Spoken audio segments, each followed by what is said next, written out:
warahmatullahi wabarakatuh. Perkenalkan, nama saya Nadia Nursweta.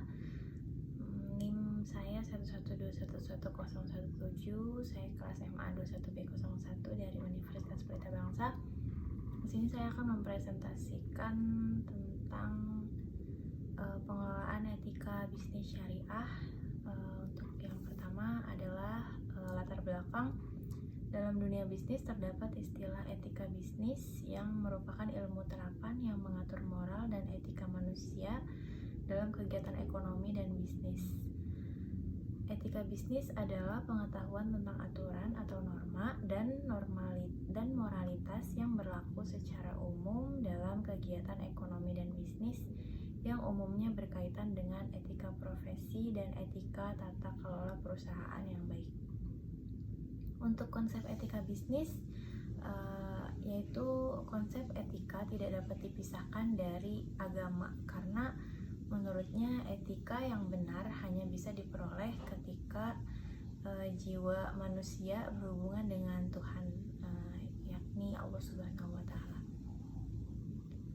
Tujuannya adalah untuk mengetahui etika bisnis syariah, menganalisis dampak pelanggaran pada PT Asuransi Jiwasraya, memahami nilai-nilai syariah dan implikasinya. Untuk kajian teorinya, yaitu memantau dan mengevaluasi strategi bisnis kami adalah krusial untuk kesuksesan keberlanjutan. Kami akan menerapkan pemantauan kinerja secara berkala untuk menilai kemajuan kami terhadap tujuan dan KPI yang ditetapkan. Pengambilan keputusan berbasis data akan membimbing kami dalam membuat pilihan yang berdasarkan informasi untuk mengoptimalkan strategi kami. Kami mengadopsi budaya perbaikan berkelanjutan dan adaptabilitas, memungkinkan kami untuk menyempurnakan pendekatan kami berdasarkan dinamika pasar dan umpan balik pelanggan. Apa itu etika bisnis syariah? Etika bisnis syariah adalah seperangkat nilai dan prinsip moral berdasarkan ajaran Islam yang mengatur secara menjalankan bisnis dengan kejujuran, integritas, dan tanggung jawab sosial. Dalam konteks ini, bisnis tidak hanya dipandang sebagai kegiatan ekonomi, tetapi juga sebagai tindakan ibadah yang harus dijalankan sesuai dengan aturan syariat agar tercapai kesejahteraan dan keberkahan bersama. Prinsip dasarnya adalah kesatuan, keadilan, kebenaran, kehendak bebas, dan tanggung jawab. Lalu ada studi kasus pelanggaran etika dalam bisnis syariah, analisis dampak pelanggaran pada PT Asuransi Jiwasraya. Kasus gagal bayar perusahaan asuransi Jiwasraya bergulir di tahun 2018 pada saat perusahaan tersebut mengumumkan tidak mampu membayar klaim polis jatuh tempo produk JS Saving Plan sebesar 802 miliar rupiah.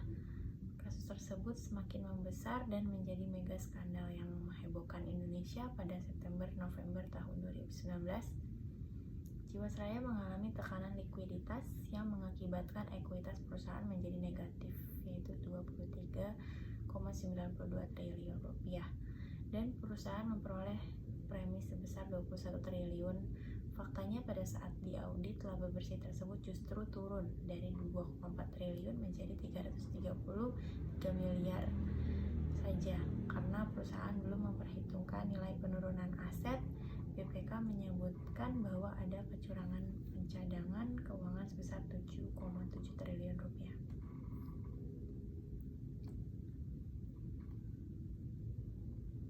Lalu ada pelanggaran etika bisnis yang dilakukan PT Asuransi Jiwasraya, yaitu perusahaan melanggar prinsip transparansi atau keterbukaan dalam penyajian informasi laporan keuangan perusahaan.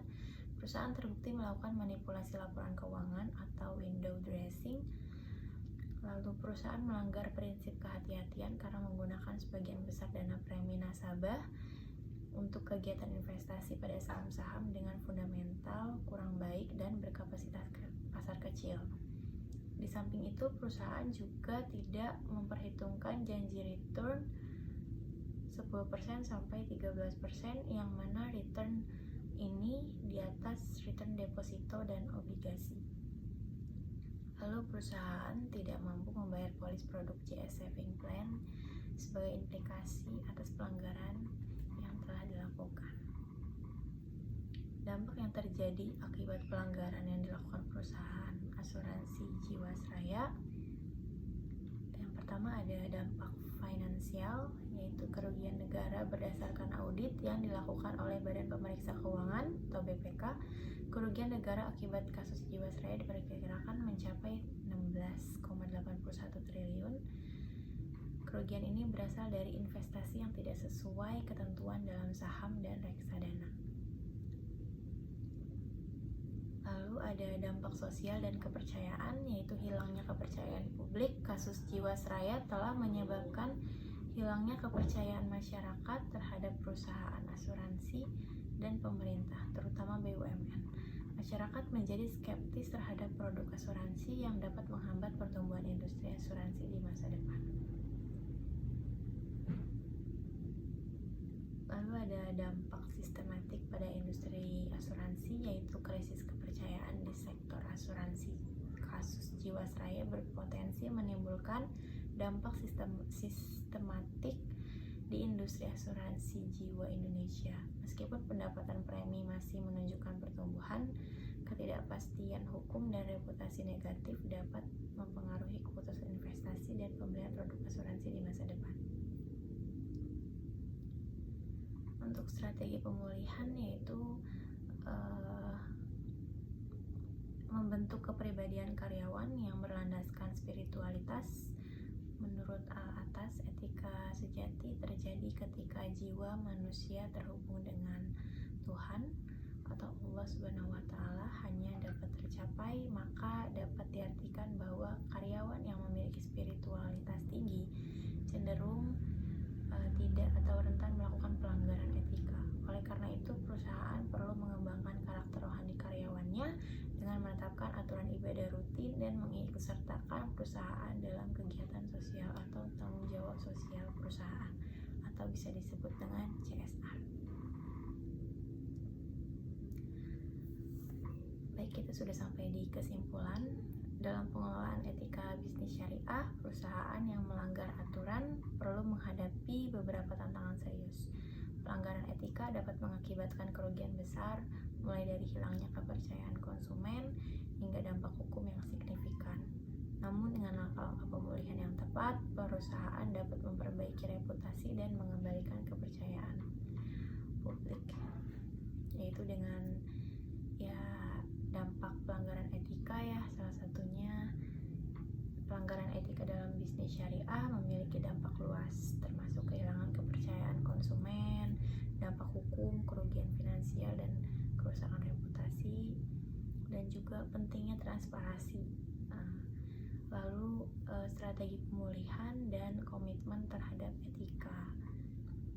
Dengan langkah-langkah ini, perusahaan dapat meminimalisir dampak negatif dari pelanggaran dan memastikan kepatuhan terhadap prinsip-prinsip etika bisnis syariah di masa mendatang. Baik, terima kasih. Mohon maaf jika banyak kesalahan dan kekurangan. Saya ucapkan terima kasih. Wassalamualaikum warahmatullahi wabarakatuh.